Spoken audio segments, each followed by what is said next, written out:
مساكم خير وعافية، يا رب تكونوا بصحة وسلامة. اليوم أنا ما عندي شغل، فقلت أطلع أخذكم جولة، وأنه الجو حلو اليوم. الجو بلش يكسر، درجة حرارة تقريبا 22-23. فصرنا أخذكم جولة داخل مدينتي، وأشوف أخذ كم شغلة محتاجة من السنتر، نشرب لنا قهوة وشوية نسولف على السفر، ونشوف شنو راح نسوي بالمستقبل بالسفر، وين نروح وين الوجهات. واهم شغله تكتبون بالتعليقات وين تحبون اروح، يا وجهه تريدون احكي لكم عنها او نزورها اذا صارت لي فرصه ان شاء الله. انا هسه عندي سفره هذا شهر 8 اسبانيا 10 ايام، مقاطعه كوستا برافا. طبعا انا اخليها كل سنه اروح على اسبانيا، بس اروح على هذا المكان انه صاير على البحر، الجو بيه كلش حلو، الاسعار بيه كلش رخيصه، ومكان ترفيهي وحلو تقدر شويه ترتاح بيه. فأنا اوريدي حاجز 10 ايام، راح اروح على كوستا برافا مثل عام موت العام، وان شاء الله السفرة تكون حلوة. وبعد والله اخطط سفرات على شهر 10 شهر 9، احتمال اروح على مالطا او شوف اروح على دولة عربية. وبحيل الله عندي سفرة على العراق شهر 12، راح انزل اجازة شهر، انا اقضي راس السنة بالعراق، واحتمال من العراق اطلع اروح مثل العام هم سويتها، شوف احتمال اروح على مصر لو اروح على السعودية، اذا الله خلانا طيبين ان شاء الله. فالسنة نطلع ناخذكم جولة، خليكم بالفيديو. هاي شوارع المنطقة الساكن بيها، تبعد عن السنتر تقريبا 6 كيلومتر، يعني حسبت ربع ساعة وانا اكون بالسنتر. منطقة كلش هذا ساكن بيها هاني، نفس الوقت نظيفة. وهذا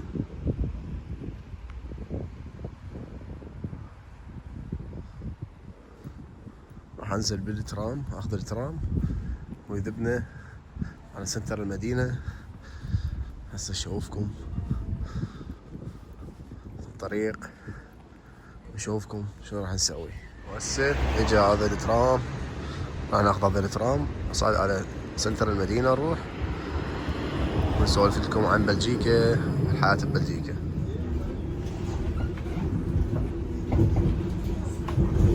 هسه وصلت على سنتر المدينة، مثل ما تشوفون هاي محطة القطارات الرئيسية الموجودة بهاي المدينة. ما تطلعون يصير هذا الشارع قدامكم، شارع عبارة عن مطاعم وكافيهات ومحلات مجوهرات، بما انه هالمدينة مشهورة بصناعة الألماس، فراح تشوفون أغلب المحلات محلات الألماس. شوف واحد بالصف الثاني. سناخذكم جولة ونحكي لكم عن بلجيكا، المعيشة بيها والسياحة بيها وشنو الشغلات الحلوة بيها، الميزات والشغلات السلبية اللي بيها.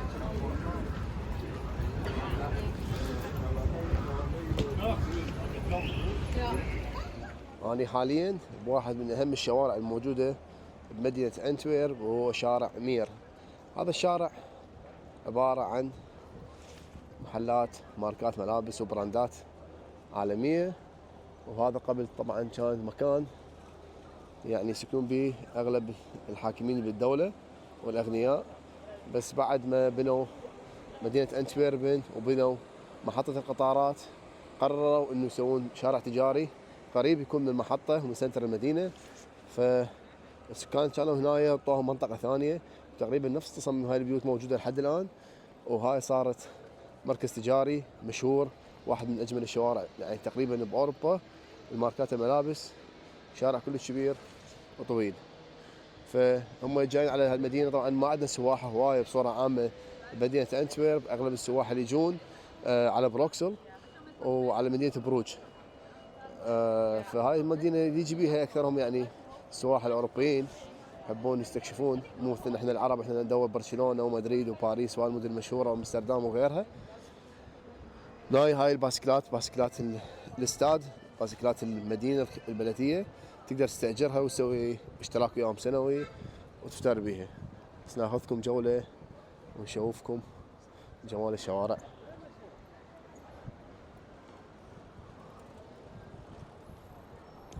اليوم الجو سبحان الله كلش حلو، فقلنا نطلع ناخذكم جولة ونشوفكم المدينة. هسه راح اشرح لكم على بلجيكا من ناحية السياحة شو تقدر تسوي بيها. اذا انت شخص من محبين السفر طبعا اكيد لازم تخليها ضمن خططك، بس اذا انت شخص تحب الاماكن، يعني انت شخص، اكو ناس تحب بس اماكن حلوة اللي هي مثل برشلونة، مدريد، باريس، روما، فينيسيا، وهالاشياء المشهورة، الاماكن المشهورة واللي بيها تراث وتاريخ، لا تجي ما انصحك ببلجيكا. بس اما اذا انت تحب تستكشف وتسوي تجارب وتشوف، يعني مرات مثلا انا هيك سويت خطه اروح على ليتوانيا، وليتوانيا مدينه كلش بسيطه وكل شيء ما بيها، يعني دوله صغيره بنفس الوقت ما بيها اماكن يعني اكتيفيتي او اماكن ترفيهيه او شغلات تقول عليها واو. مدينه كلش بسيطه سمبل وهادئه يعني. بس رحت انا احب استكشف واحب ازور اكثر على الدول فزرتها. فانت اذا من هذا النوع تعال على بلجيكا انصحك بيها. اما انت اذا شخص تحب اماكن حلوه وشغله لازم تشوفها كلش واو، فما انصحك تجي على بلجيكا ابدا. فمثل ما تشوفون طبعا احنا مدينه انتورب تعتبر ثاني اكبر مدينه بعد العاصمه بروكسل. فانتم تخيلوا يعني ثاني اكبر مدينه ببلجيكا، ونسبه السواح بيها كلش قليله، يعني بس بالصيف ونسبتهم تكون جدا قليله، واغلبهم يكونون هم من اوروبا، اذا كانوا من فرنسا، من ايطاليا، من المانيا، يجون يستكشفون هاي المدينه. بصوره عامه سواح نسبتهم كلش قليله بهاي المدينه. لان المدينه بصراحه يعني مثل هسه هاي ثاني اكبر مدينه بعد العاصمه، ما بيها هواي شغلات تقدر تشوفها غير انه سنتر المدينه وتشوف الكنيسه وكم متحف بسيط هنا موجود، وهذا كل شيء. يعني هي مدينه مشهوره بصناعه الالماس يعني والمجوهرات وبس. وبلجيكا بصوره عامه مشهوره بالبطاطا وبالوافل، اكثر شغلتين مشهوره عندنا هنا ببلجيكا. تروح على العاصمه بروكسل راح تشوف اكو شويه سياح، بما انه هي عاصمه الاتحاد الاوروبي وصايره بقلب اوروبا، فتشوف نسبة سواح لا بأس بيها. بس إذا تقارنها مقارنة فرنسا وألمانيا وإيطاليا وهولندا وإسبانيا والبرتغال، يعني نسبة كلش فارق. يعني تقدر تقول 10%، وإسبانيا وهاي الدول البقية 100%، يعني فرق كلش شاسع.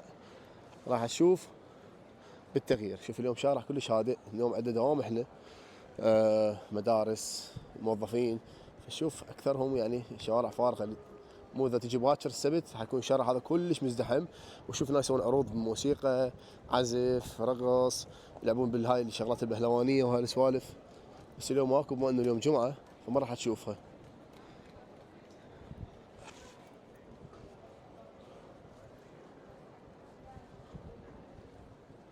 مثل ما قلت لكم بلجيكا يعني اذا تجي على اوروبا مسوي لك جوله، فخليها انه مجرد محطه. اذا ناوي صدق تزورها فخليها لمده يوم واحد او يومين، تخليك على العاصمه بروكسل، زورها وخذ لك جوله بيها واطلع بعدها، لا تبقى بيها. اما اذا تجي خصيصا على اسبانيا وايطاليا وفرنسا فانصحك لا تجي على بلجيكا، لان صراحه ما تستاهل. فنادق مالتها كلش غاليه، الاكل اغلى اكيد من اسبانيا وايطاليا وهاي والبرتغال. المواصلات عندنا جدا غاليه، التكاسي جدا غاليه، فما تستحق. الا اذا كنت محبين السفر وحاول تسوي لك سفر اقتصادي، تقدر تاجر هوستل مثلا يكون ارخص من الفندق، وتستخدم المواصلات شويه ارخص من التاكسيات اكيد طبعا، وغيرها من الاشياء الموجوده بعد داخل المدينه. هسه ناخذكم جوله ونكمل ونشوف. واحده من الشغلات اللي حكيت لكم عليها اللي هي الفعاليات تصير بهذا الشارع. مثل ما تشوفون مثل هسه هذا هنا واحد حاضي يعزف بيانو، بس من الشارع هادئ فما راح يعزف، هو ماك مسدود، خالي البيانو مسدود. بس باكر طول اليوم تلقون ناس تعزف تغني تسوي فعاليات، ملابس وشغلات تقليديه موجوده. سنكمل الجوله ونشوف شنو راح نسوي. مثل ما تشوفون انا حاليا ساحه اسمها خرون بلاتس، هي الساحه الكبرى حاليا واحدة من أشهر الأماكن الموجودة بمدينة أنتورب، وهي ساحة خرون بلاتس. مثل ما تشوفون هذا فندق هيلتون هنا صاير، وهاي كنيسة السيدة العذراء، كنيسة رومانية، تصميم طبعا تصميمات على شكل العصر القوطي. كنيسة كلش مشهورة، مفتوحة طول الأسبوع من 10 ل 5 العصر. سعر الدخولية تقريبا 12 يورو، بس ما عدا الأطفال والطلاب لهم يعني وفوق فوق ال 60 سنة لهم سعر متغير، بس السعر الرسمي بصورة عامة 12 يورو اللي هي تقريبا 13 أو 12 دولار نسبيا. هاي الساحة دار مدار مثل ما تشوفون كلها كافيهات ومطاعم هناك. هاي القطارات البسيطة تاخذك جولة بداخل المدينة. نشوفك بعد. وهذا فندق هيلتون، وهذا الفندق اللي هو شارع بيتش جاي، يعني تطلع تمشي كله قبل يوديك على سنتر المدينة على محطة القطارات الرئيسية. واكيد توصل هنا باصات، ترامات، تكاسي موجودة بنفس الوقت، كل شيء متوفر.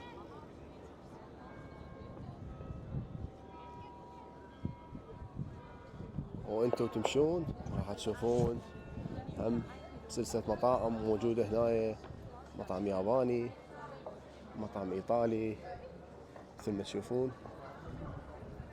هاي المنطقة كلش حيوية، وهي اغلب السواح يجون هنا بما انه ميناء انتويرب قريب جدا من هاي المنطقة، فاغلب الناس تجي بالكروس تجي من هولندا من غير دول توقف هنا، فتنزل الناس تتمشى تاخذ لها جولة داخل المدينة وتتسوق وتطلع. مطعم ايطالي مشهورين الايطاليين بهاي مالتهم الميوزة الالوان مالتها، تحس روحك بايطاليا، بس اكيد الطعم هنا مو مثل الطعم بايطاليا. شوفكم بوابة الكنيسة. شوفوا اليوم الجو حلو، ما قلت لكم الجو حلو، فجايين بعض الجروبات السياحية مثل ما تشوفون. وشغلة حلوة عندنا ببلجيكا وهولندا تقريبا مشابهة، هي جمالية المباني مالتها نفس الشيء. شوفوا كمية السواح كلهم كبار بالعمر، اكثرهم متقاعدين. هاي مبنى الكنيسة مثل ما تشوفون، مبنى كلش ضخم. هاي ناس قاعد تحكي، نفس الوقت جايين همين طلاب المدارس ياخذوهم جولات داخل المدينة. وهاي بوابة الكنيسة.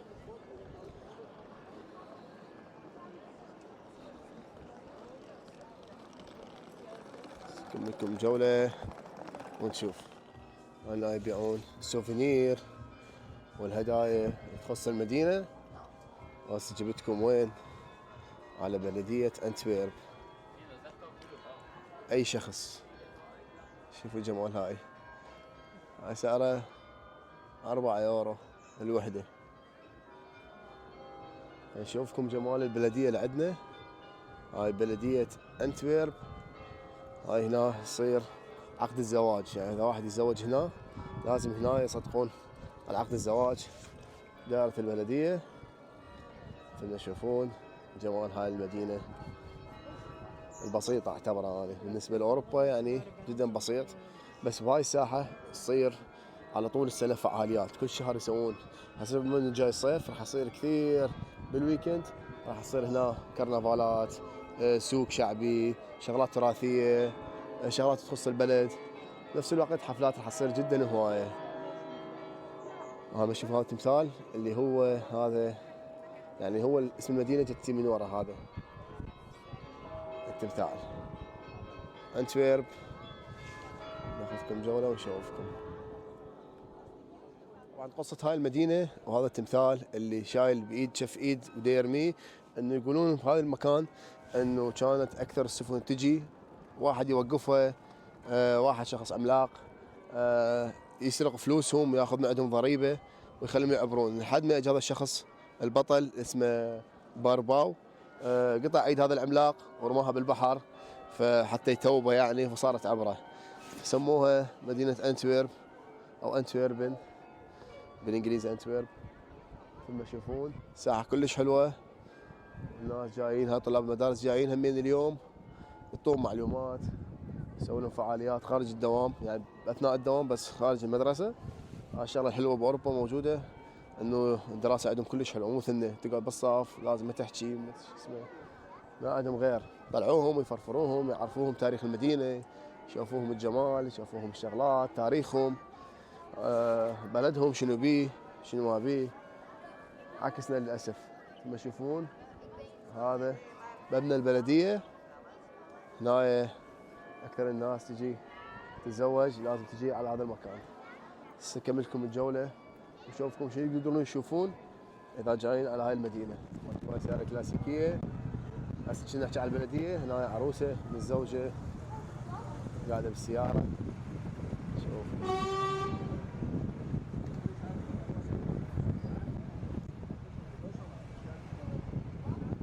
شوفوا بعد ما تخلصون من منطقه خروج بلاص تجون على قلعه اسمها قلعه الحجر والحجاره. ثم تشوفون موقع وين صاير. مثل ما قلت لكم هذا النهر اللي هو اكثر سفن تجي توقف به. ثاني اكبر ميناء باوروبا بعد ميناء روتردام. سناخذكم جوله ونشوف شنو موجود داخل هاي القلعه. ما راح ادخل جوا بس تقدر تتمشى هنا، تمشي بالممرات. والجو هم موجود، هي مكتبه حاليا وما اعرف اذا بيه دخوليه لو لا. هسه شوف المنظر. هذا جروب جاي سياحي بالستيب، يفترون على اماكن اسرع لهم واحسن لهم، وفكره حلوه بنفس الوقت، بما انه الجو حلو. اول ما تدخلون راح تشوفون هاي القعده الحلوه. هاي هنا تشوفون كافيه. شوفوا البوابه مال الكافيه مالتهم شلون حلو.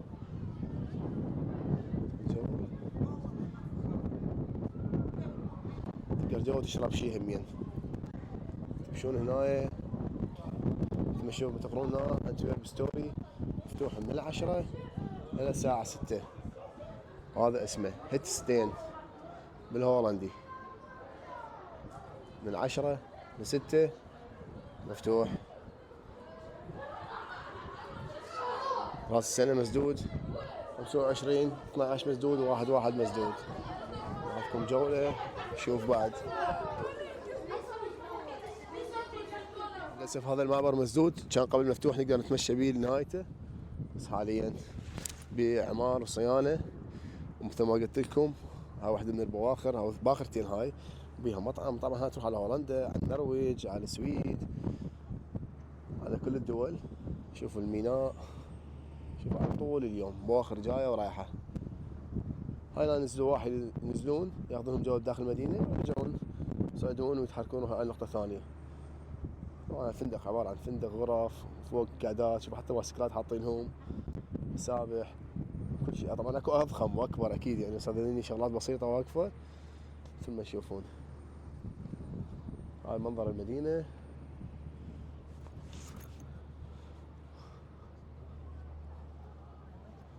هاي كانت جولة بسيطة، يعني شغلة نص نهار تجي تاخذ لك لفة بيها تستكشفها وتاخذ لك كم صورة وتشوف.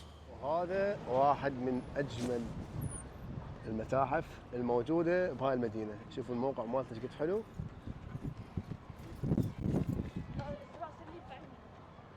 هذا اسمه هتماس. تقدر تاخذ جولة بيه، تقدر تشتري تيكت وتدخل وتشوف بيه اكثر من 600 قطعة اثرية والماس وهاي الاشياء. بنفس الوقت تقدر مجانا تصعد فوق على القمة وتشوف المدينة وتشوف الفيو الحلو من على البناية.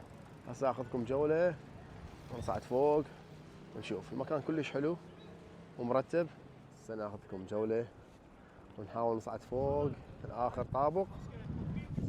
ثم يشوفون مكتوب جوا بمكتبة ومتحف تزوره، وحاط لكم صالة للطلاب يقدرون يقرون بيها. شوفوا هنا طلاب المدارس قاعدين، الاجواء كلش حلوة. اشوفكم التوقيتات. شوفوا كل شهر خلي لكم توقيتات من الساعة باش يفتح، من ثلاثاء الى احد، من شهر 4 لشهر 10، ومن شهر 11 الشهر الثالث بس التوقيتات تختلف. شوفوا 9:30 24 إلى 10. وهاي الفرنسي، هاي بالانجليزي، هاي بالالماني. طبعا الحيوانات ممنوع مثل تشوفون. فتح يوم 17 شهر 5 2011. الموقع ماله صاير كلش حلو، يعني فوق المي. تشوفون كمية الطلاب اليوم جايين هواية، كلش هواية. ندخل ونشوف الأجواء جوا شنو. هسه راح نصعد فوق ونشوفكم المنظر البانوراما. تشوفون هو 10 طوابق، الطابق الأخير اللي هو البانوراما تقدر تشوف المنظر من فوق. هاي خليها استودي 360. هاي خليها طاولات الناس تدرس بيها وقت الفراغ، يجون هنا يقعدون يدرسون على هذا المنظر قدامكم مثل ما تشوفون. شوفوا حاليا صعدنا الطابق السابع. شوفوا المنظر بعد 3 طوابق ونصعد نهاية المبنى. شوفوا المنظر، مكان عالي. ناخذكم جولة ونشوف بعد. طبعا كل طابق بمعرض، بس احنا بما انه ما عندنا تكت فما نقدر ندخل، بس نصعد على البانوراما المجاني.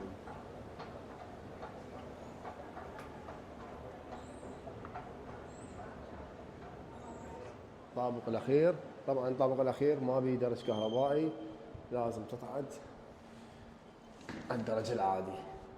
بس ناخذكم ونشوفكم المنظر كيف حلو من فوق. هذا المنظر. وصلنا وأخيرا إلى أعلى نقطة بالمتحف. الهواء كلش قوي. شوفكم المبنى.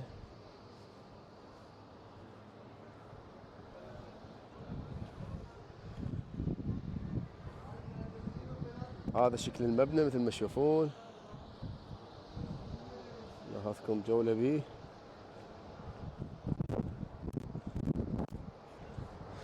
شوف الناس قاعدة تتصور، طلاب. طبعا انا قبل شوي كنت امشي منه، هيك جيت مشي ودخلت منه وصعدت.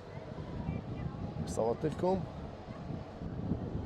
وهاي منه تقدرون تشوفون مبنى الكنيسة. هسه ناخذكم جولة ونشوفكم مثل ما تشوفون. هاي الكنيسة مشيت بيها انا قبل شوي، وهذا الشارع الرئيسي اللي مشيت بيه. هناك محطة القطارات. هذا منظر المدينة، وهذا ميناء أنتويرب. شوفوا هنا كلها عبارة عن طلاب قاعدة تدرس. تشوفون عندهم استراحة قاعد ياكلون. ذيك محطة القطار الرئيسية اللي تنزل بيها انت. تمشي هذا الشارع المشهور شارع مير، تجيك الكنيسة وتاخذ جولة، عبارة عن جولة سريعة تاخذ لك داخل المدينة. هاي الجهة الثانية نشوفكم المنظر منه شوية أحلى. هذا مكان توقف بيه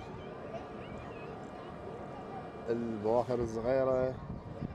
أعتقد هاي كلها شخصية، يعني الناس هي ساكنة هنايا مثل ما تشوفون. هذا منظر المدينة. وهاي آخر طابق موجود بالمبنى. بس ناخذكم جولة شوف شنو راح نسوي. راح ننزل نطلع برا. شوفوا هم خليكم كلها شغلات لا تخص الحلاقة والشعر. كل طابق خلي لكم صور تخص شيء معين. نتمشى. واحدة من الشغلات المهمة اللي ما تنسوها، ما راح اقدر اروح اليوم، اللي هي مبنى زها حديد، واحد من اشهر المعالم الموجودة بهاي المدينة. وميناء أنتويرب، مقر ميناء أنتويرب هناك صاير. فمن تصميم الراحلة زها حديد، وحتى الاسم، اسم الساحة هناك ساحة زها حديد.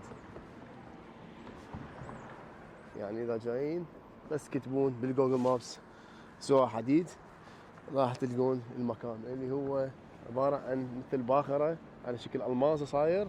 ما نحن نشتري بالألماس، هي على شكل ألماسة صايرة فوق مبنى قديم. مبنى قديم أراضي فلشة رئيس البلدية، فأكثر من تصميم إجا على هذا المكان، فترشح تصميم زها حديد لأن خلت المبنى جوا كانت فائية، صار مكتبة وبنفس الوقت مبنى جديد عبارة عن زجاج صار مبنى مقر ميناء أنتويرب. نحكي لكم شوية على بلجيكا. بصراحة الوضع هنا مو مثل قبل، وأنا وقت جيت الناس قالت لي إنه قبل كان أحسن، فأنا حسيته إنه فترة وقت جيت قبل كورونا كان الوضع كلش أفضل بهواي، الأسعار جدا رخيصة، الضرائب كانت أحسن، الأسعار كلها كانت بصورة عامة يعني رخيصة، والرواتب ذاك الوقت كانت زينة بالنسبة للتأمين، والضرائب كانت جدا قليلة. سبحان الله بعد كورونا وحرب روسيا وأوكرانيا كل شيء تغير، يعني الرواتب زادت شيء اسمي، يعني نسبة كلش قليلة، بس لما الأسعار كل شيء غلى، الضرائب غلت صعدت، الأسعار الأكل الشرب الفواتير مال الكهرباء المي كل شيء غلى، فصارت شوية صعبة بصراحة، يعني صعبة المعيشة مو مثل ما الناس تتخيلها إنه سهلة، وما عدا طبعا أكيد لازم أكون فد كم شخص أو كم مهنة تختلف، بس عشان بصورة عامة بلجيكا الوضع تعبان جدا جدا جدا، الرواتب نفسها، أما الضرائب كلش عالية صارت. بس الشغلة الحلوة إذا أنت عندك مهنة تقدر يعني تجمع فلوس شوية زيادة عن الناس العاديين، مثل عندك مهنة الحداد، الميكانيك، شغلات تخص السيارات، الحلاقة مثل ما تدرون الحلاقة هنا يعني شغله ما شاء الله ماشي، تقدر تفتح حتى محل إلك وتشتغل.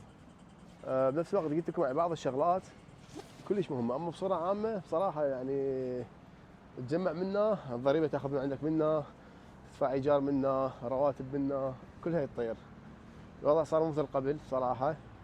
ألمانيا أفضل من عندنا بهواي، هولندا تقريبا نفس بلجيكا ماكو فرق هواية، فرص عمل اكو موجودة، تشتغل كل الشغل متوفر، تجي ثاني يوم تقدر يشغلوك، حتى إذا كان ما عندك مثلا أنا قاعد بجانب الهولندي بحكي اللغة الهولندية، حتى إذا ما عندك اللغة الهولندية هواية مكاتب عمل تشغلك باللغة الإنجليزية، حتى لو عندك يعني بس البيسك الإنجليزي الأساس يشغلوك، ويكون معامل مخازن مزارع تقدر تشتغل، واذا عندك لغات هاي يكون افضل لك، يصير انه خيارات اكثر بالشغل، واذا عندك اختصاص فتقدر تشتغل باختصاصك هنا.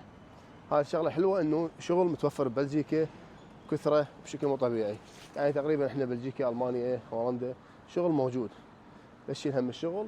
بس قلت لك بصوره عامه يعني الحياه شويه غلت، وسبحان الله يعني فاغلب الناس هسه قامت تطلع، الناس الكبار بالعمر طبعا تقاعد قاموا يشترون شقه باسبانيا ويقعدون هناك ويستلمون مراتب التقاعد مالته، يعيش بيه افضل ما يعيش بيه بلجيكا، لانه اسبانيا ارخص واجمل كل شيء طبعا، بس من ناحيه الشغل هناك شويه صعب الشغل، وضع الشغل صعب عندهم، بس كحياه هناك رخيصه اكيد اسبانيا.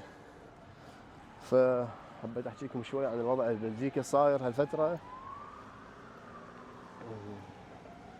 والغلاء صار بعد 2020 كل شيء تغير تقريبا، بس دائما نقول الحمد لله والشكر، يعني افضل من لا شيء. هسه رجعت رحت على الصيدليه اخذت لي بلاستر وش اسمه حتى اعقم ايدي وغير اللفافه، ايدي احترقت بالشغل.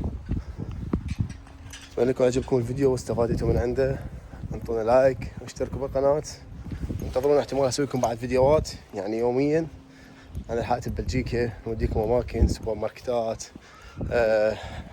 مناسبات، يعني تصير شغلات اكتيفيتي نسويها وياكم. ان شاء الله عجبكم الفيديو، شكرا على المشاهده، نقول لكم مع السلامه.